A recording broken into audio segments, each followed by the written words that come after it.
চরম হতাশার সঙ্গী করে টি-20 বিশ্বকাপের মিশন শুরু করেছিল বাংলাদেশ। টুর্নামেন্ট শুরুর ঠিক আগেই যুক্তরাষ্ট্রের কাছে সিরিজ হার, সঙ্গে টি-20 বিশ্বকাপে হতাশার রেকর্ড নেতিবাচক এক বৃত্তে আটকা পড়েছিল টাইগাররা। কিন্তু বিশ্বকাপে মাঠে নামতেই বদলে যায় দৃশ্যপট। শ্রীলঙ্কাকে ধোঁয়াশা করে হারানো আত্মবিশ্বাস ফিরে পান শান্তরা। পরের ম্যাচে দক্ষিণ আফ্রিকাকে নাচিয়ে ছাড়েন বাংলাদেশ। তাদের হারাতে না পারলেও আত্মবিশ্বাস অটুট থাকে দলের।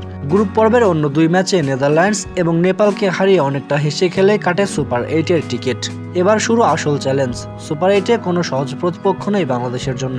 প্রথম ম্যাচে বাংলাদেশের সামনে 2021 বিশ্বকাপের চ্যাম্পিয়ন অস্ট্রেলিয়া, পরের ম্যাচে শক্তিশালী ভারত, আর গ্রুপ পর্বের শেষ ম্যাচে জাদুকরী পারফরমেন্স দেখানো আফগানিস্তান। গ্রুপ পর্বে তরুণ তানজিম রিশাদদের পারফরমেন্সে উঠে গেছে বাংলাদেশ। তবে সুপার 8-এ কঠিন প্রতিপক্ষদের সামাল দিতে সাকিব আল হাসান এবং মাহমুদুল্লাহ রিয়াদের মতো কাঠখড় পোড়ানো ক্রিকেটারদের অভিজ্ঞতায় কাজে দেবে বাংলাদেশ দলের। ম্যাচের ভাব বুঝে তারা তরুণদের বলে দিতে পারবে তাদের করণীয় কাজ, কিভাবে কঠিন প্রতিপক্ষদের চোখে চোখ রেখে কথা বলতে হয়। তাদের অভিজ্ঞতার সঙ্গে তরুণদের সাহসের মিশ্রণে রচিত হতে পারে বাংলাদেশের সাফল্যগাথা। সুপার 8-এ বাংলাদেশের তিন প্রতিপক্ষ ভারত, অস্ট্রেলিয়া ও আফগানিস্তানের বিপক্ষে সাকিব আল হাসান ও মাহমুদুল্লাহ দুজনেরই খেলার অভিজ্ঞতা রয়েছে। এই তিন দলের মধ্যে মাহমুদুল্লাহ সবচেয়ে বেশি ম্যাচ খেলেছেন ভারতের বিপক্ষে।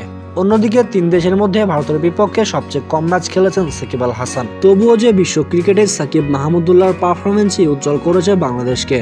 তাই বলা যায় সাকিব মাহমুদুল্লাহ দুজনে সুপার 8-এ বাংলাদেশের তুরুপের তাস হতে পারে বিপক্ষ দলের জন্য। যদি নিজেদের অভিজ্ঞতার সর্বোচ্চ ব্যবহার করে সেরাটা মেলে ধরতে পারে এই দুইজন অলরাউন্ডার, তাহলে সেমিফাইনালের স্বপ্ন দেখাটাও বাড়াবাড়ি হবে না বাংলাদেশের জন্য। আর সেই স্বপ্ন বাঁচাতেই আগামীকাল বাংলাদেশ সময় ভোর 6:30টায় অস্ট্রেলিয়ার বিপক্ষে মাঠে নামবে বাংলাদেশ।